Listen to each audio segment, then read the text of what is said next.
Good afternoon. I'm pleased to welcome you to the second in our series, Best of Two Worlds. To give you some background, integrating Indigenous thinking into our plans at the Muskoka Steamships and Discovery Center was inspired by Dan Longboat. Dan is the Director of Indigenous Environmental Studies at Trent University. Dan spoke at the Muskoka Summit of the Environment in Bracebridge in May 2018. The theme of that summit was restoring our relationship with the natural world. Well, this motivated us to continue our journey to better understand Indigenous knowledge, cultures, and practices. We developed an unwavering principle, and that was to have Indigenous stories told and curated by Indigenous peoples. The four cultures that are engaged in telling the stories are Anishinaabek, Haudenosaunee, Huron-Wendat, and Métis. Now I'd like to introduce Gary Wagaron Thompson. He's from Wata First Nation and Haudenosaunee, and a member of our advisory circle of local nations. Well, it's indeed been an ongoing pleasure to develop these relationships and shape our thought leadership together. Gary Wagaron, over to you.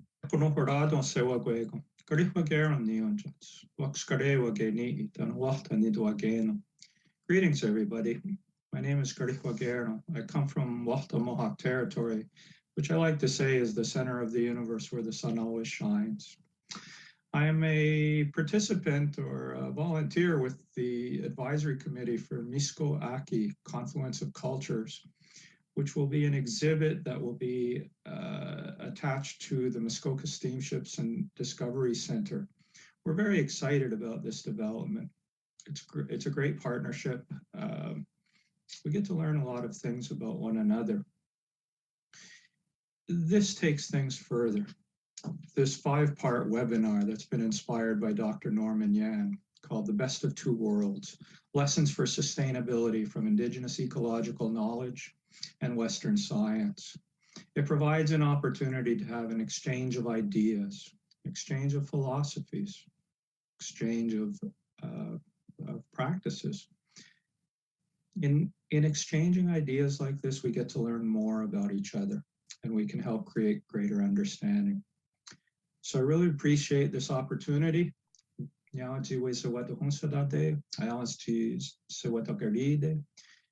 hope all of you are well. Thank you for listening to me. And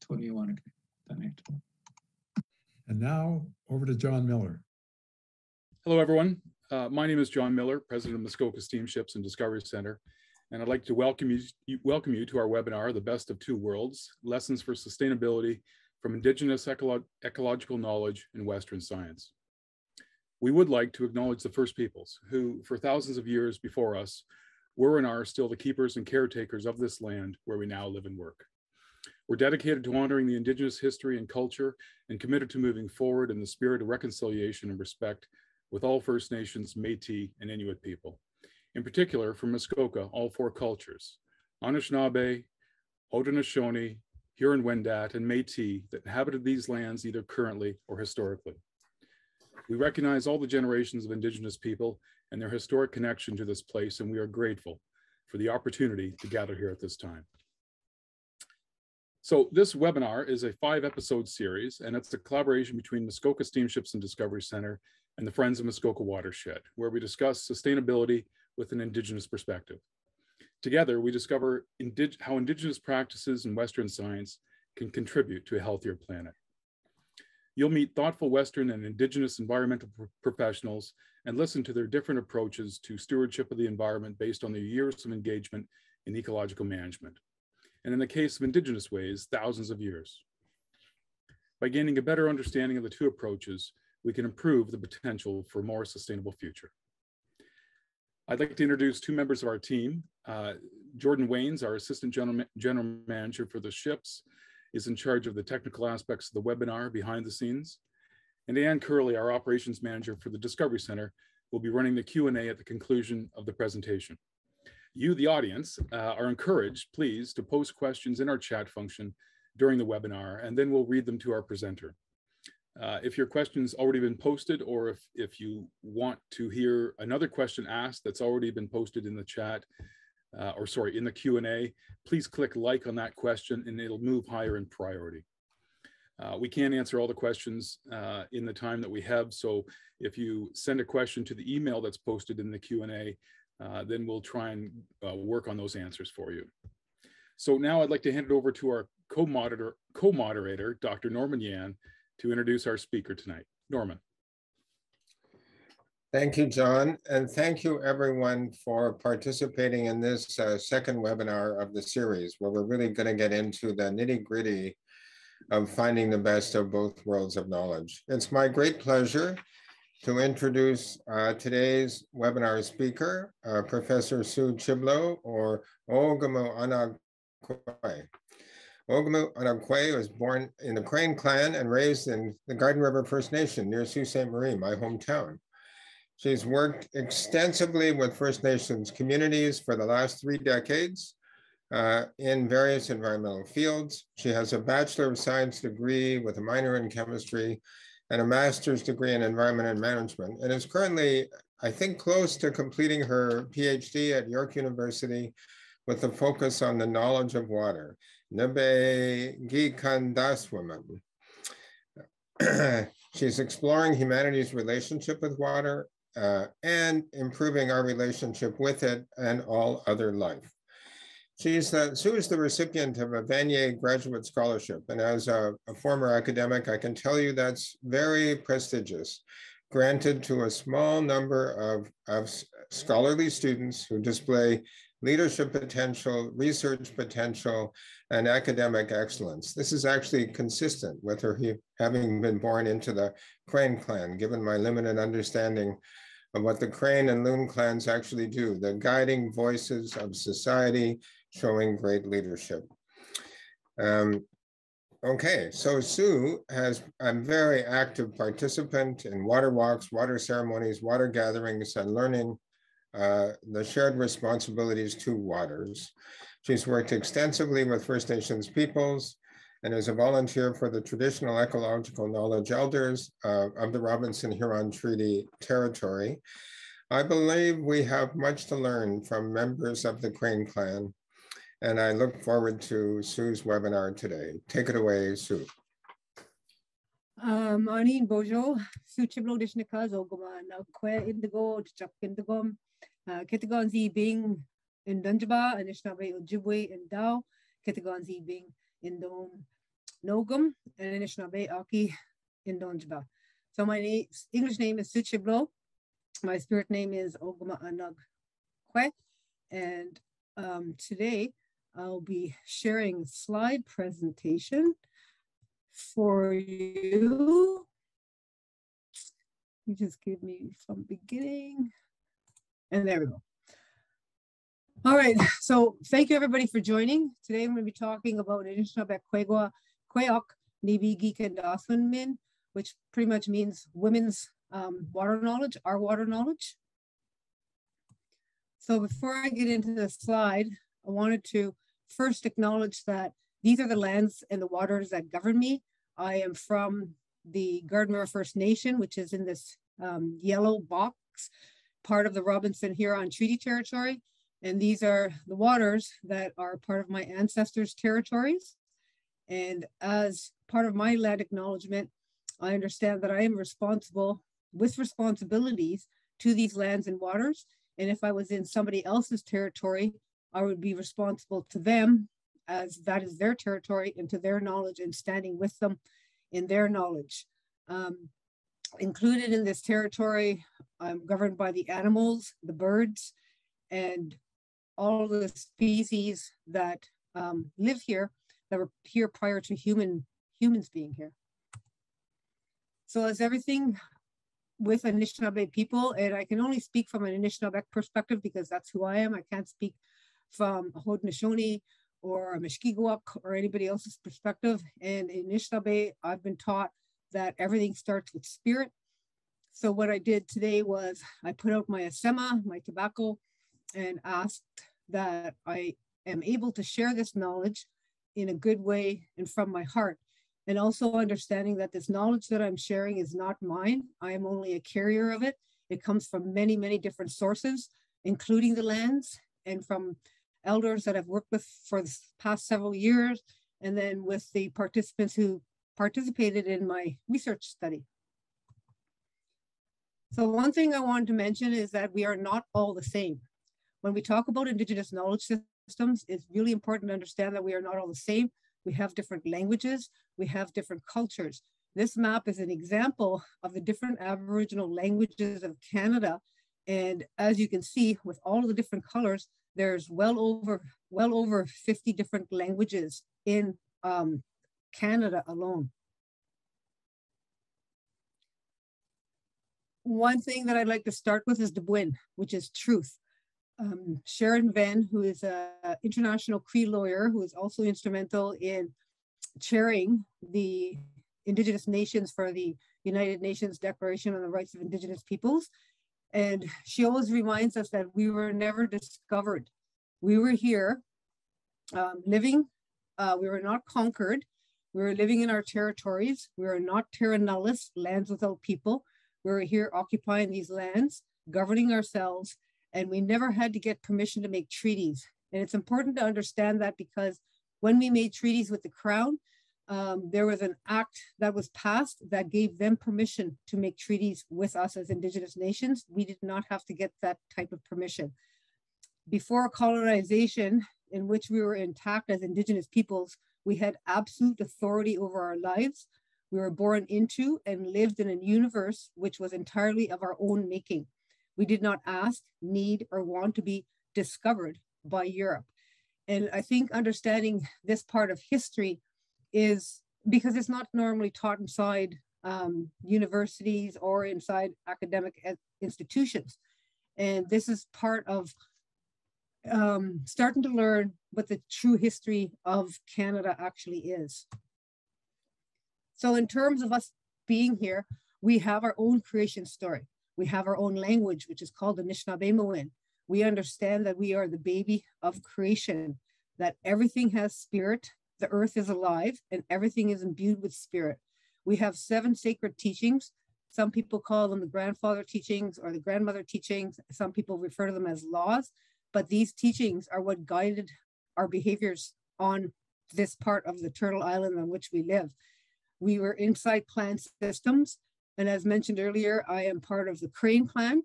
We lived striving for what's called minimum oddswin, which is the good life with responsibilities. Spirit comes first in everything that we do, and that we had our own laws that governed our relationships to the lands and to all of the life on the lands. So what happened? Colonization. Explorers that came here, or those that think they discovered Turtle Island, that came to the lands, they were typically non-Indigenous men. And the Webster Dictionary actually says that explorers are one that explores, especially a person who travels in search of a geographical or scientific information. And a lot of the people that came with them were priests who were non-Indigenous men. And the reason why I mention this is because they're the ones who wrote the history. They're the ones that wrote the logs on what they seen and what they heard. And they came over with their mindset that women were not part of governance system. And so they only spoke with men, documenting that type of history. And along with colonization came the infamous Indian Act. So the Truth and Reconciliation Commission of Canada has produced a report in 2015, and they've stated that for over a century, the central goals of Canada's Aboriginal policies were to eliminate Aboriginal governments, ignore our rights, terminate the treaties, and through a process of assimilation, cause Aboriginal peoples cease exist as distinct legal, social, cultural, religious, and racial entities in Canada. The Commission believes that the revitalization and application of Indigenous law will benefit First Nations, Inuit, and Métis communities, Aboriginal Crown relations, and the nation as a whole. For this to happen, Aboriginal peoples must be able to recover, learn, and practice their own distinct legal traditions. So because of colonization, this has really affected us on how we sit in our governance systems. And with the Indian Act was one piece of legislation that took away our clan system and put into place a democratic system of voting. And the Indian Act was also instrumental in attempting to eliminate Indigenous women. Because in the Indian Act, there's a section that says that if an Aboriginal male was to marry a non-Aboriginal person, that a non-Aboriginal woman, non-Aboriginal woman would then gain entry into the community and would become an Aboriginal person. But if an Aboriginal woman was to marry a non-Aboriginal man, that Aboriginal woman would lose all of her rights and all of the responsibilities, and she would be actually removed from the community. So this was very instrumental in controlling women and eliminating women's knowledge and women's responsibilities and our roles in governance. So we call water niba. And right now, when we look at the Canadian systems, there are several different government departments that have 12 different acts, from the Canadian Water Act to the International Boundary Treaties Act, that are all involved in water governance. And Bacher and Kweok explain how this is so fragmented that it has created a series of gaps, many overlaps, and a lot of challenges. So to address these complexities and the fragmentation of water governance, the Government of Canada initiated a stakeholder and public engagement on the creation of the Canadian Water Agency in 2020. And the Honorable Jonathan Wilkinson, who is the Minister of Environment and Climate Change, stated, the time is now to create a Canadian Water Agency to work with our provinces, territories, Indigenous communities, local authorities, scientists, and interested Canadians to find the best ways to keep our water clean and well managed.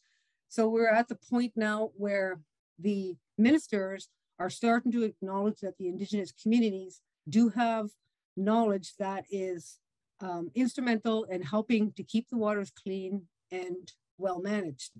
So the role that the CWA could play is to include Indigenous science and knowledge in decision-making to address freshwater governance as part of reconciliation. The Truth and Reconciliation report listed several recommendations that talks about Indigenous knowledge and the importance of it. Canada signed on to the Convention on Biological Diversity that also talks about the importance of Indigenous knowledge when making environmental decisions. So when we talk about all of these complexities and all of this legislation, where are the women? Because of the Indian Act, women have been, their knowledge has been dismissed, not listened to, not heard to. And now many scholars and a lot of people are starting to say that women could provide a very unique and valuable perspective on the emergent water crisis that we're in. And by suppressing the inclusion of women in decision-making, half of the world's brain power in change-making sets us up to failure. These two are some of my favorite quotes because it's really addressing how women need to be part of decision-making when it comes to water. And if you're wondering why, we understand when we say kendaaswin, this is knowledge. Gi kendaaswin min means our knowledge. And it is more about the intelligence of the mind, the heart, the body, the soul, and the spirit. It is about living on the land.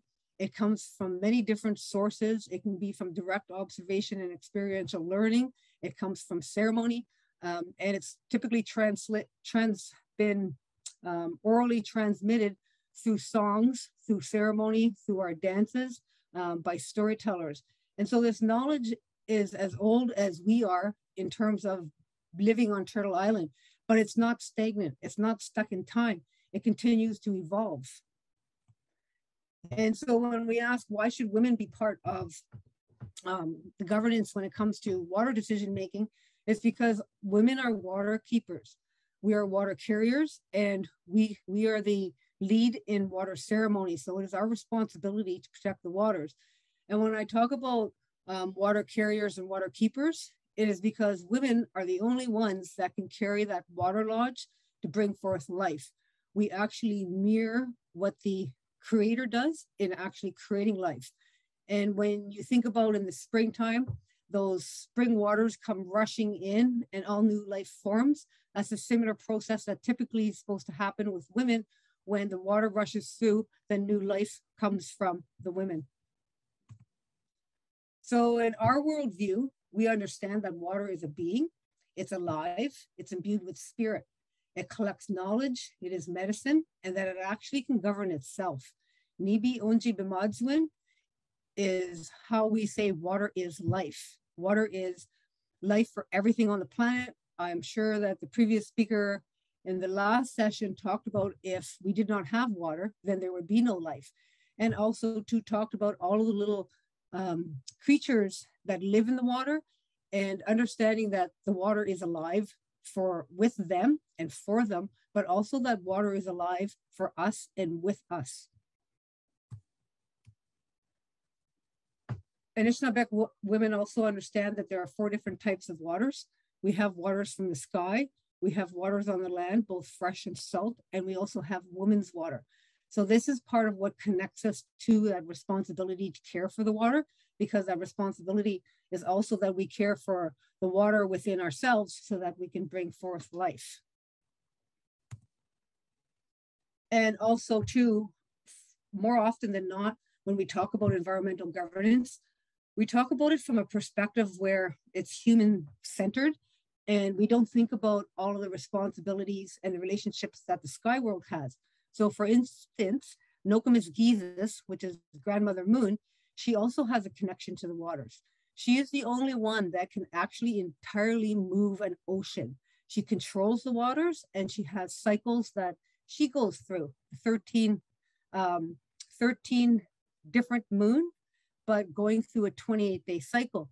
And when you look at that connection that women have with that, women's bodies also go through a 28-day cycle. And we have that responsibility, if we do choose, that we too can move the water to bring forth life. So this is also part of understanding that the governance is not just about humans, that there are other entities out there that are part of water governance and that are living their responsibilities in terms of keeping the waters healthy and safe for all life on this planet. And one of these quotes, you may have heard this: as long as the grass grows, as long as the sun shines, as long as the waters flow. Ami Craft, an Indigenous scholar, talks about this and says this part of the treaties talks about how it honors women and our life-giving powers in treaty making. So in the treaty making and the negotiations, you may not have seen the women negotiating in the actual treaty, but this part was put into that as a reminder to everybody that women are also part of this entire treaty making process, and that it's honoring us as women. So there's a website called Water Walks. This is Josephine Baumann-Damon. She's now gone to the spirit world. This is why I added Ba to the end of her name. But she created these water walks as a responsibility for herself. So she walked around every single Great Lake carrying a copper pail of water and an eagle staff. And the reason why she did this is because she wanted to start to create an awareness on how important water is to all of life, and start to educate people that women's responsibilities need to be sitting at the table. Josephine always talks about water always loves us back. And there is a duality in water. Water can bring forth life, but water can also take life. And so it's important to respect and remember that duality in that water has. And when we talk about water has a responsibility, water has a right to live its responsibilities. Water governs water. If we were to look at this planet and all humanity disappeared, everything would continue to live according to their responsibilities. If the water was to disappear, all life would fail, and we would not be able to live our responsibilities. So how water gives us a responsibility to have that reciprocal relationship with water, understanding that it governs itself. And as the human race, our responsibility is to protect these waters. Everyone is responsible for that. All of our bodies are made up of 70% water. We all need water. And it is everybody's responsibility to protect the waters. And you ask, how can we do this? The Truth and Reconciliation Commission said by supporting Aboriginal people's cultural revitalization. They use the word integrating Indigenous knowledge systems, oral histories, laws, protocols, and connections to the land into reconciliation processes, which are essential. When we talk about Indigenous knowledge, there are many different scholars that have written about how we can actually use Indigenous knowledge. For example, Robin Kimmerer has a book called Braiding Sweetgrass, and so she talks about that. Other people have talked about woven the knowledge systems together. And then we also have the two-eyed seeing that came from a Mi'kmaq elder out on the East Coast. And these are systems on how we can actually use the two systems of knowledge to support decision-making in terms of environmental decision-making and what we're doing. This is a really important quote, and one of the reasons why this comes from the Anishinaabek elder Mary Deliri, and this was also in the Truth and Reconciliation report. And she talks about how she is so filled with belief and hope, because when I hear your voices at the table, I hear and know that the responsibilities that our ancestors carried are still being carried. Even though through all of the struggles, even through all of what has been disrupted, we can still hear the voice of the land. We can hear the care and love for the children. We can hear about our law. We can hear about our stories, our governance, our feasts, and our medicines. But we have a lot of work to do. That work we are already doing as Aboriginal Indigenous peoples. Our relatives who have come from across the water, the non-Aboriginal peoples, you too still have work to do on your road. The land is made up of the dust of our ancestors' bones. And so to reconcile with this land and everything that has happened, there is much work to be done in order to create this balance. And when Mary talks about balance in terms of water ceremony from Anishinaabek, women are the primary leads. We carry that voice for the water. We speak on behalf of the water, but there is a role there for men. There is a role there for men to carry that fire, to carry that eagle staff. And this is where the balance needs to be reestablished, because right now, far often than not, you do not see women sitting at these decision-making tables. And when Mary talks about this, a lot of work that needs to be done, we all need to decolonize ourselves. We need to reconcile our relationships with the land. It's not just the Anishinaabek peoples that need to do that. All peoples need to do that, because we are all part of being connected. It's like a spider web. You take one strand out of that spider web and it affects so many other things. And we are all part of that circle of life, of that web of life. And as Anishinaabek peoples, we understand that everything is connected. And when we talk about how we plan using Anishinaabek knowledge, we plan 7 generations into the future. And so that's 700 years. We talk about how our decisions are going to be affected in 700 years. When that word sustainability was introduced, a lot of us Indigenous peoples kind of smiled and said, we've been living sustainability for as far as we have known, because we've always used that 7-generation planning into the future, which is 700 years. And when we also talk about Indigenous knowledge, I always ask people to ask themselves, are you ready to accept this knowledge? Kim Tallbear, an Indigenous scholar, talks about how when we share our knowledge, are you willing to stand with that knowledge? And are you willing to stand with those people that are sharing that knowledge? That too is about reconciliation. And when we talk about all life being imbued with spirit, everything has spirit. There is a French philosopher, Luc Ferry, that talks about an extraordinary, he talks about a legal proceeding that happened in the year of 1545 against the colony of weebles. Weebles are a beetle. So the villages in this village in France sought to take different types of measures to eradicate that beetle out of their vineyards. And so an argument happened, and because it was recognized in 1545 in France that this weeble is also a creature of God, so that the animals also possess the same rights to consume plant life as medicines and as residents of the world, the same right that we have as humans. And the villagers lost their case in this legal proceedings, and they were required to repent, to do prayer, but also to design and implement a process where they would learn to live with the beetle in their vineyards.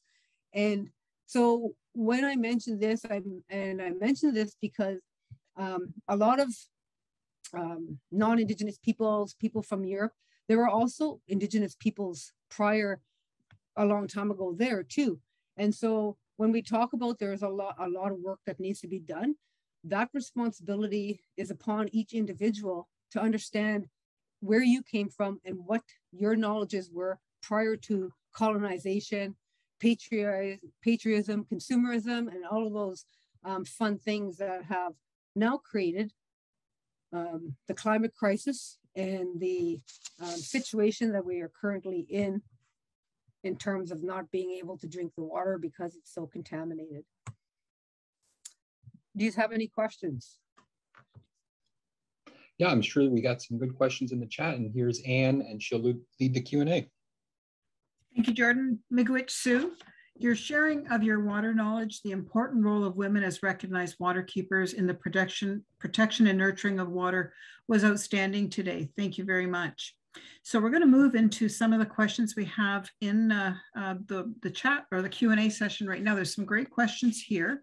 So let's just start at the top. And the first question is, do you know if Indigenous knowledge systems are currently being used in Canadian legislation? And if yes, is it working?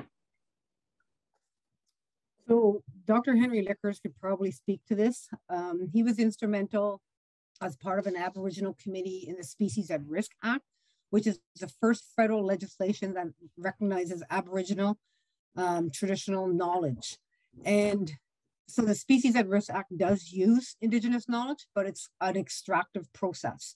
It takes bits and pieces out of the knowledge and fits it into the Western science framework to look at species that might be vulnerable, that may be listed as at risk or endangered. And so it's an extractive process. I don't really think it's working because it looks specifically at a species. And for instance, the previous speaker talked about some of those little critters that live in the water. If we take the critter out of the water, it's not going to be able to live. So if we take the species out of its home, it too is not going to be able to live. Okay.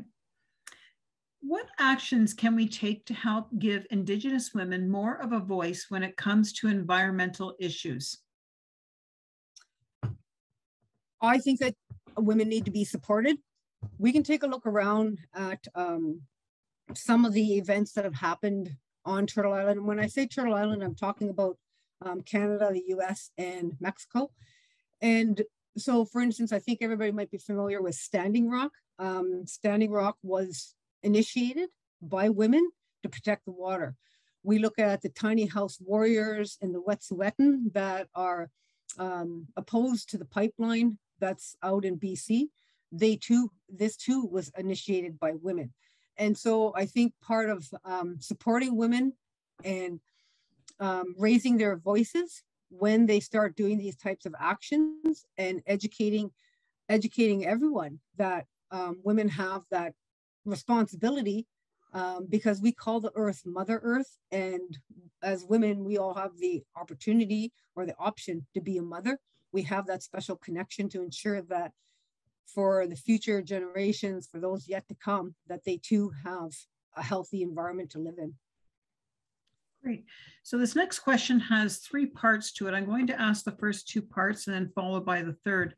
So do you feel that there is more progress with truth and reconciliation now?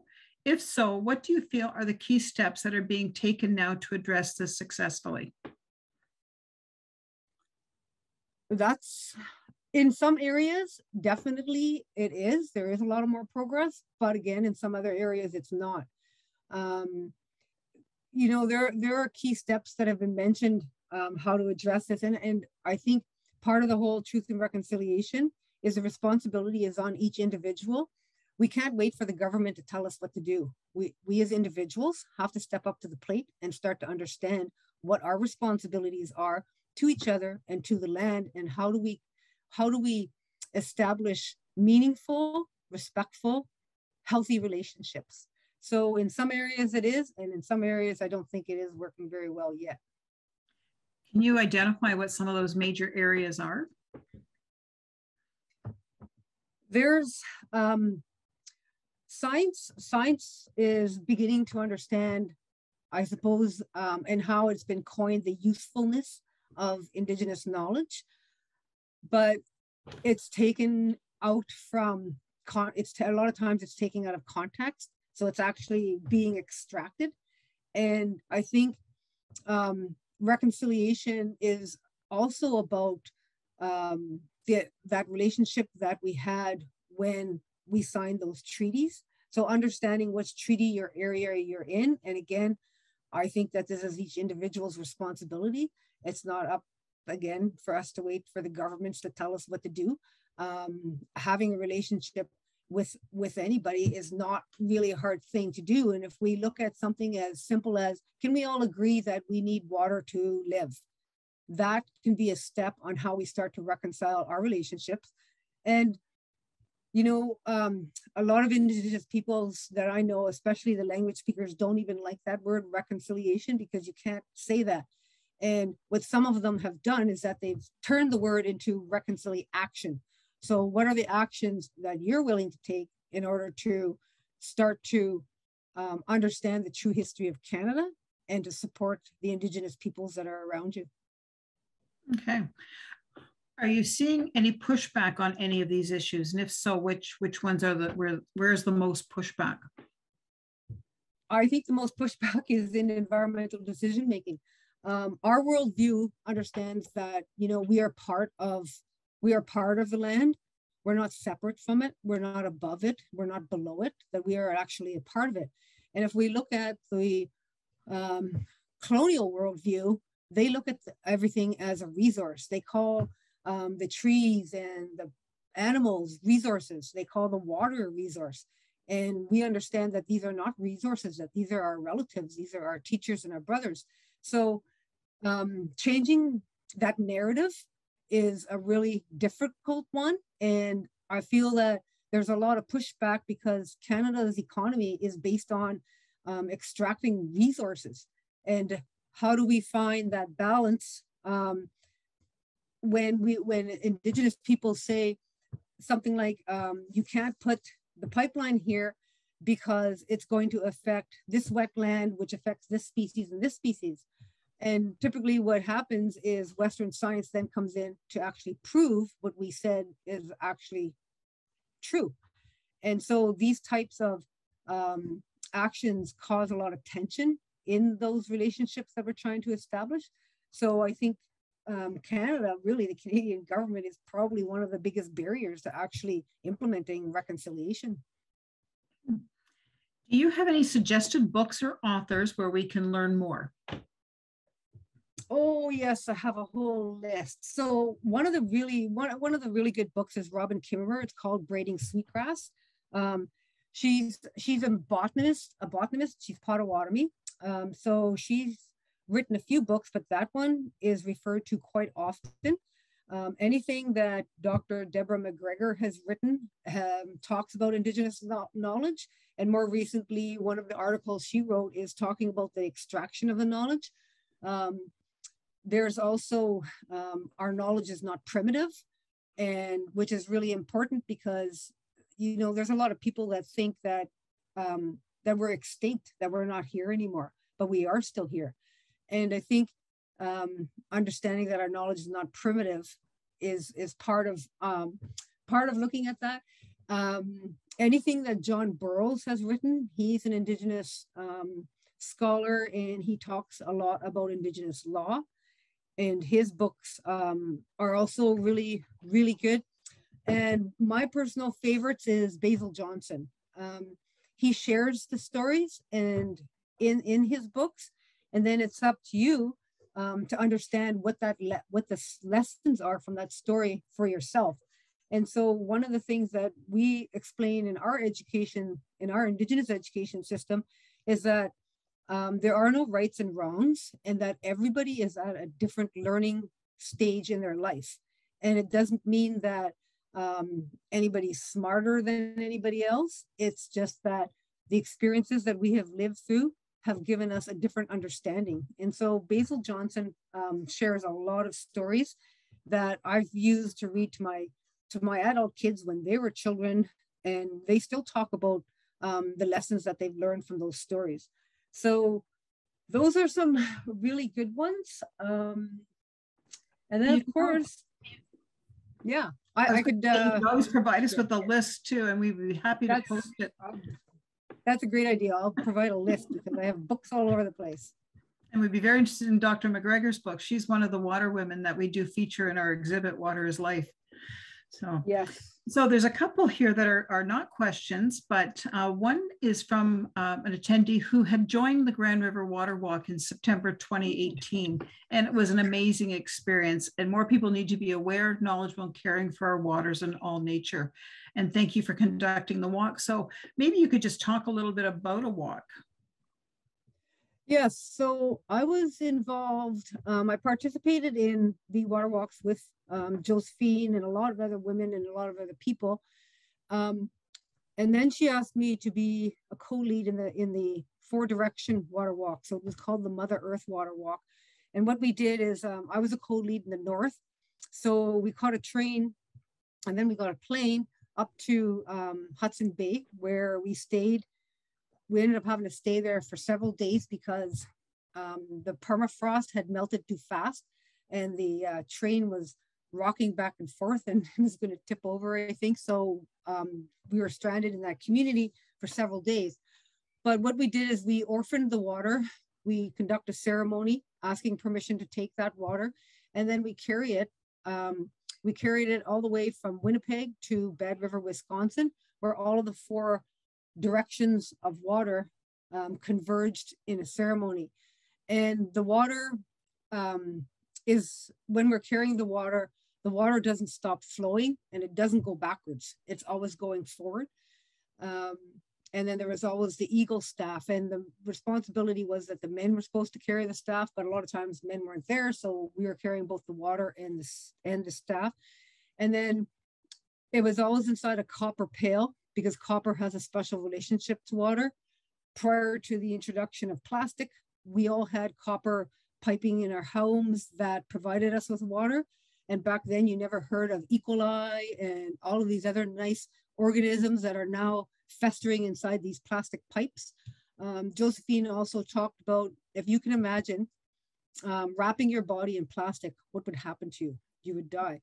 So when you're wrapping water in plastic, you're killing the water, you're killing the properties of that water, and you're drinking dead water. So this is a little bit about the water walks, but you can do a Google search type in water walks, and that will come up, because there was also a documentary that was produced from that and really promotes Josephine's voice and her vision on doing the water walks. Great. So how and where would people access where future water walks are being held? Is there a link? Is there a certain website that people should go to?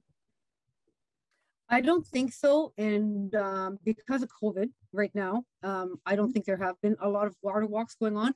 But in the area that you live, typically there are women's groups, women's drum groups, women's song groups, and they conduct water walks now. So the water walks have expanded. So for instance, in my community, This spring, we plan on doing a water walk and just going right through our community, because we have 3 rivers that run into the St. Mary's River that then goes down into Huron, connects Huron and Superior. And so we're going to do that water walk just within our own community to create an awareness of the importance of water and the importance and responsibilities that women have to water. And I think part of when we do that too, it really helps women. It kind of uplifts your spirit and helps you understand that the importance of who you are and that responsibility that you carry. And I know in all of the water walks that I've participated, everybody is welcome. Some of the water walks will have protocols, such as women are to wear full-length skirts. But depending on where the water walk is, they may not have those protocols. Great. Do you feel these types of conversations are important in promoting education on water knowledge? Oh, definitely.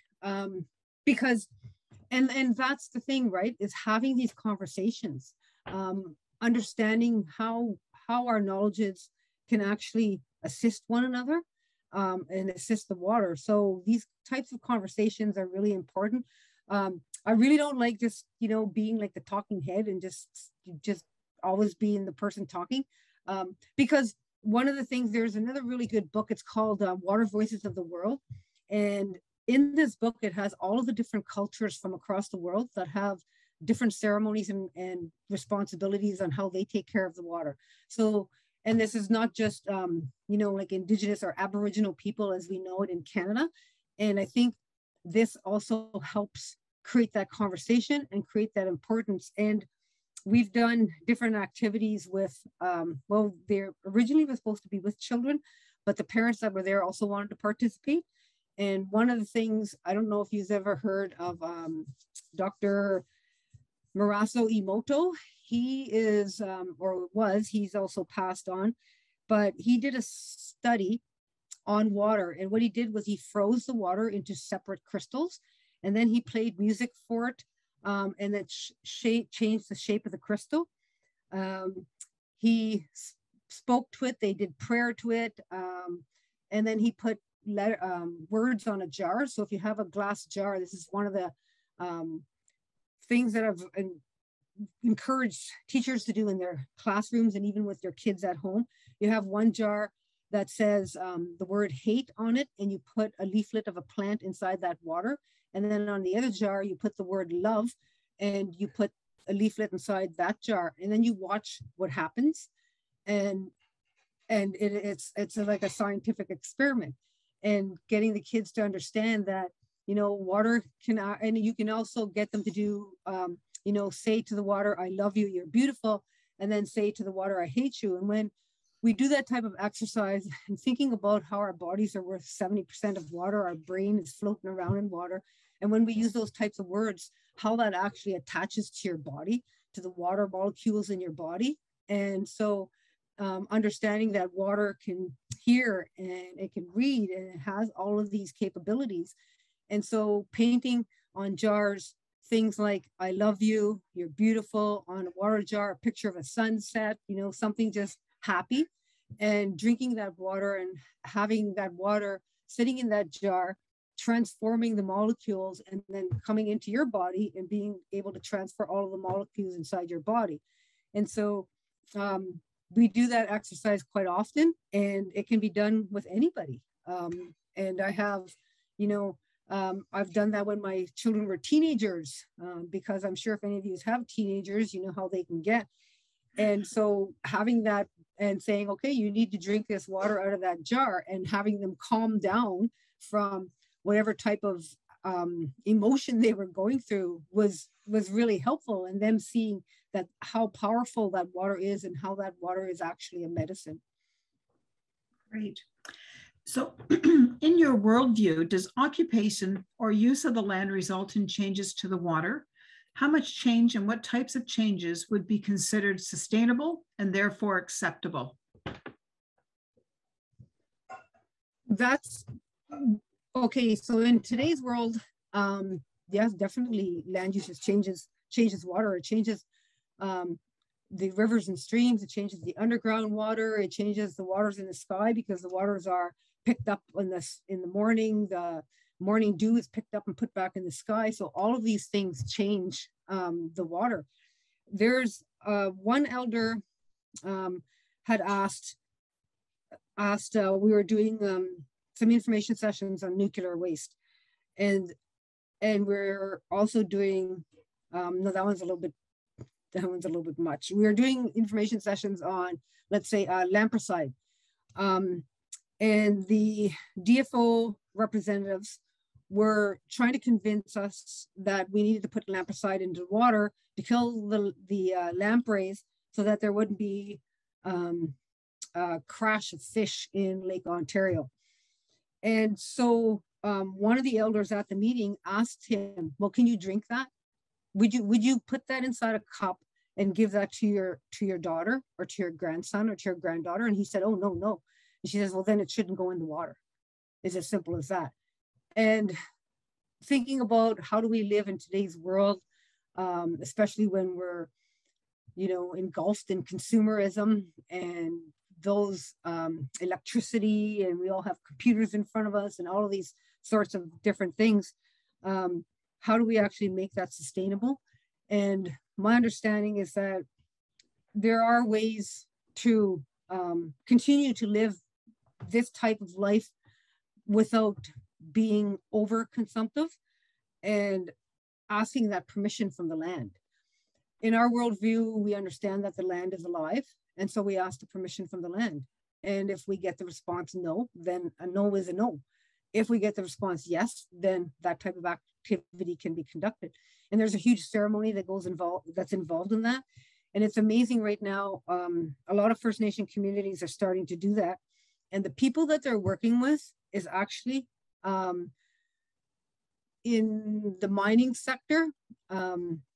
The Chinese government is who is actually working with the Indigenous peoples on having that ceremony conducted.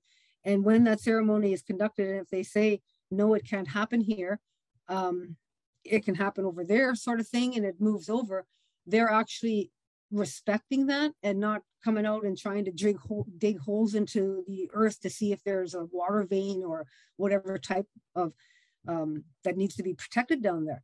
And it's amazing that this is happening and our own government isn't acknowledging it, but a government from way over across those big oceans are acknowledging that type of activity. Sorry. So this next question, this demands a major shift in perspective for non-Indigenous people. What would you see as the first priorities to shift perspectives? I think I always start with water because all life comes from water. We all need water. So having a perspective that, can we all agree that we need water to live? Yes, we do. And then looking at what are the different ways that we continue to respect that water can govern itself, but how do we interact with that? And I think I've always been told from the elders to work with the children, because some of us are so set in our ways, we may not be open to that type of shift, but children definitely are. And they are going to be the future leaders. So starting to introduce these types of worldviews in the education systems, which is happening to an extent, I think will really help that change. And we think about, I don't even know, what is a 5-year-old or a 6-year-old is in grade 1, maybe. So in 20 years from now, that individual might be in a role in environmental decision-making and have an understanding of what that worldview actually is and how it can work and assist with the decision-making that they need to make. Okay. Non-Indigenous people have not been familiar in general with Indigenous knowledge and value in our society.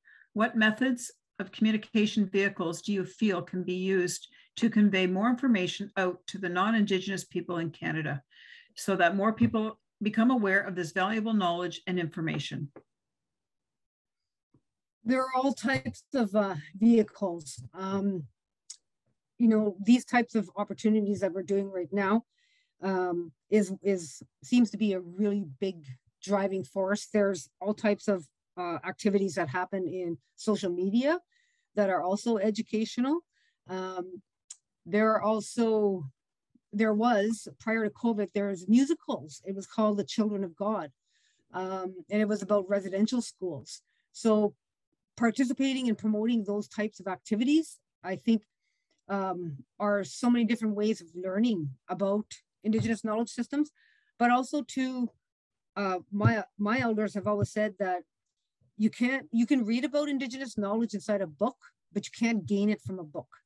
You actually have to get out on the land or on the waters and participate in life in order to be able to start to understand what that is. And that goes back to us reconciling our own relationships with water. You know, I think nearly every person we talk to has a water story.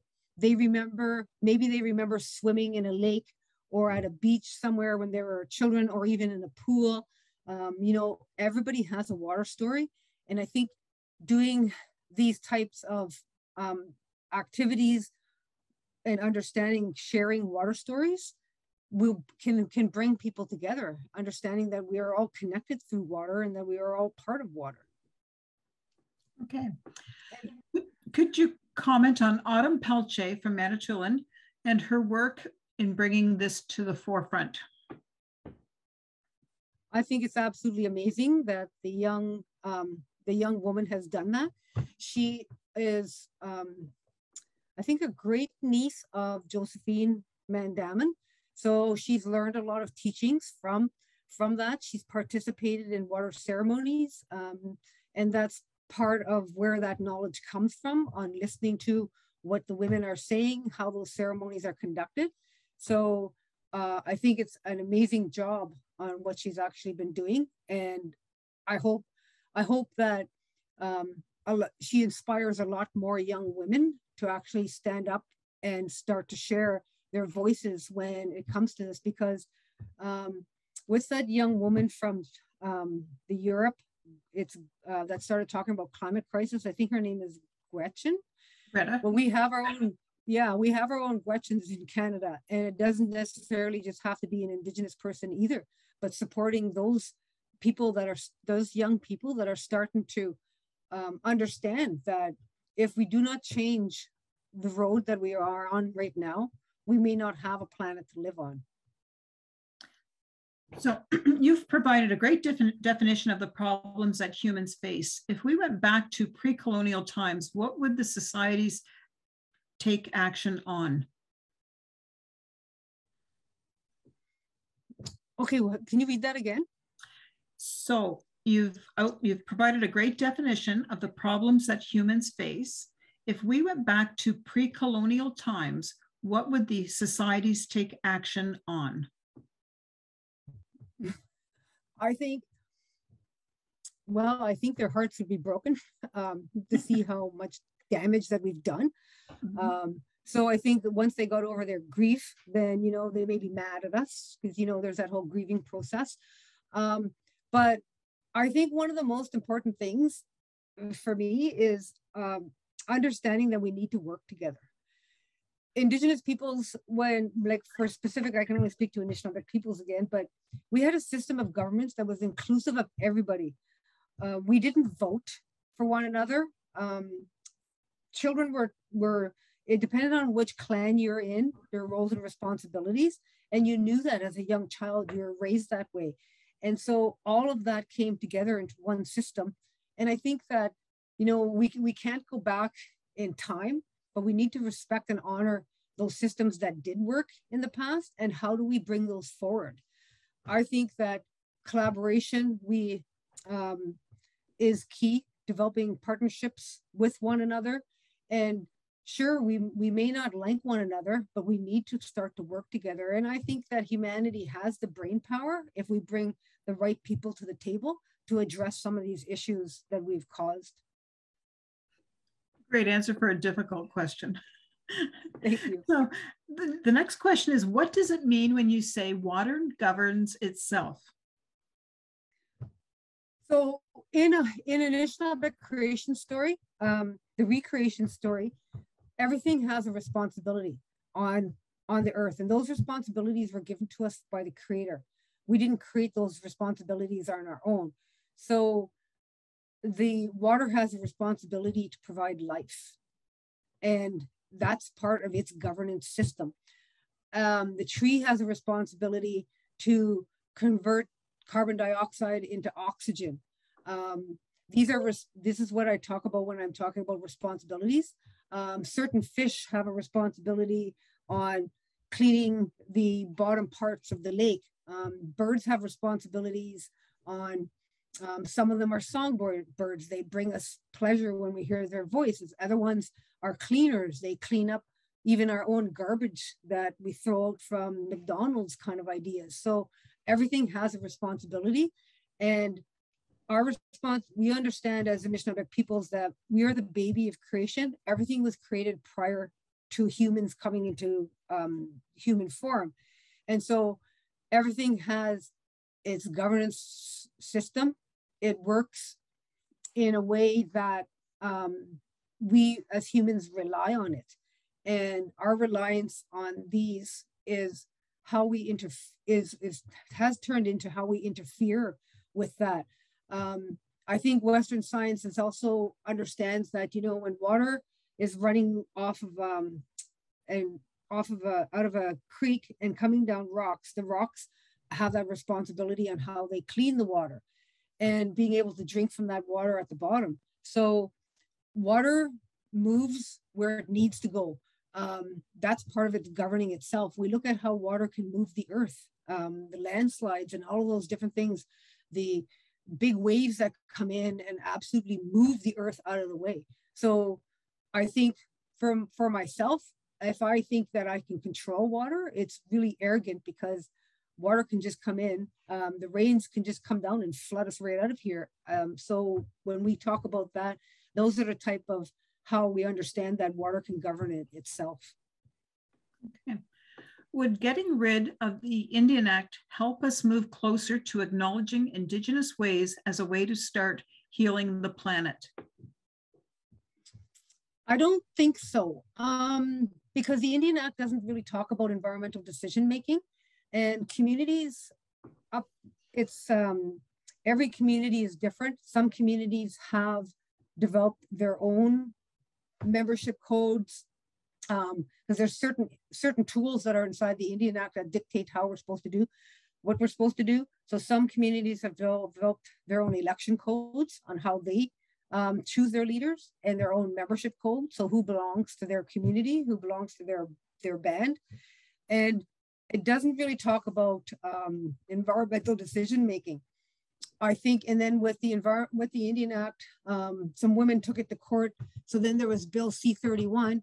So all these women who had lost status then regained status.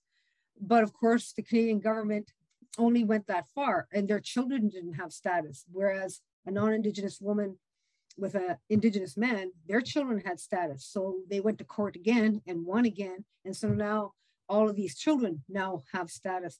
So the Indian Act is very controlling, but again, it's up to each individual community to make those decisions on how they want to get out of that, and if they want to get out of it, because some communities may not want to. It's not up to me to tell them if they should or they shouldn't. But what I focus on is understanding my responsibilities that I have to the earth. I don't ask permission for somebody to go do a ceremony to put my sema out. I don't ask permission to go sing to the water. I don't ask permission to from a human being to do these activities. I ask that permission from the water or from the tree or from those birds. If I'm going to harvest medicines, I ask permission from that medicine. I don't ask permission from humans, but those are the teachings that I've been given, and those are my understandings of my responsibility to those, not to the human beings. Okay. So our last question for the session is, there's a major focus on the use of fossil fuels as a major ill effect to climate change. These fossil fuel industries pollute our waters in a great way. What is your opinion on what the transition plan should be to remove our reliance on fossil fuels? Oh my. First of all, I don't think in our homes we need 5 TVs. One TV is good enough. Because part of that, if we remove fossil fuels, then we have nuclear industry promoting nuclear as safe, green, clean energy, but yet they produce nuclear waste that is never going to go away. It has a lifetime of, I can't even, the number is huge, so it's never going to go away. I think that we need to start living sustainable without preaching it. There are solar opportunities. Geothermal still uses electricity to pull up the heat from that. So does solar still use electricity. We have a lot of people that are against the huge wind turbines because of them being put into the migratory routes of the birds. So I think part of it is the whole education and teaching ourselves, reteaching ourselves that I don't need to upgrade my phone every 2 years just because my plan says I can. Those sorts of things. And I don't need to go out and buy a smart TV when I already have a TV that still works, because then where do these things go? So I think these types of activities will help, because we always seem to point our finger at fossil fuels, but I drive a vehicle. My vehicle is a hybrid, but then the minerals that are extracted from the earth to make that hybrid engine. So, you know, and we can't go back to riding horses or traveling in canoes. So I think there's a lot of opportunities for us to bring ourselves together again, our minds together, and actually discuss what these options are, but also to starting to point that finger at myself to see if what my choices are on living sustainable actually mean, and how that's affecting the earth. Because people, my son did a project, I think in grade 4, and he was supposed to do a project on what I do for a living, and he called me a recycling freak. That was what he said I did for a living. I recycled everything. I made them use the same bags bringing into the grocery store. They were always embarrassed about that. All these different things that I've learned from my father that we did. And, you know, those sorts of things are great, but also I think industry also has the responsibility to come up with new types of technologies that stop so much polluting. And it's not just on us as individuals, but it's also on the industries that we support by buying their products or by using their products. Okay. Hope that's helpful. That's great. So I'm just going to invite John back, and thank you, Sue Miigwech. Oh, you're welcome.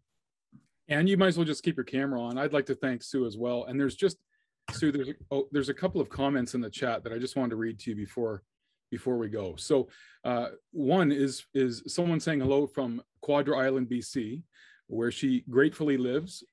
She says, your talk is great to hear with you 100%. My grandsons are First Nations. Their mom is Kwanlin Dunn in Whitehorse, Yukon, and I'd happily join any water walks here. And that was from someone named Sulan Cedar. So, and there's just another one I want to read as soon as I find it. Yes, during these crazy and disturbing times, it's such a delight to listen to Susan Chiblow. We need much more of this. It is definitely outstanding and refreshing. Thank you so very much. So I think that's the best way to end it. I'd like to thank you too, Sue. We had over 202 people registered for this talk tonight. So my thanks to you for that. The Q&A was equally interesting, and I love the word reconciliation. I thought that was a pretty cool word that I had never heard before. So what a great way to use it as well. So thank you, Anne. Thank you, Sue, Norman as well. And to our audience, thank you very much and for your support. Next week, we have our webinar is called Case Studies, Working with Traditional Knowledge in Western Science Eyes. The presenters are Dr. Neil Hutchison, Dr. Richard Nisbet, Dr. Brenda Parley, and Dr. Don Richardson. And it's about 3 colleagues from the consulting industry and academia will present case studies from across Canada, which featured Indigenous and Western science perspectives to improve the understanding, assessment, and management of aquatic resources and economic development. So that's for next week. Thanks very much for joining us and have a good evening.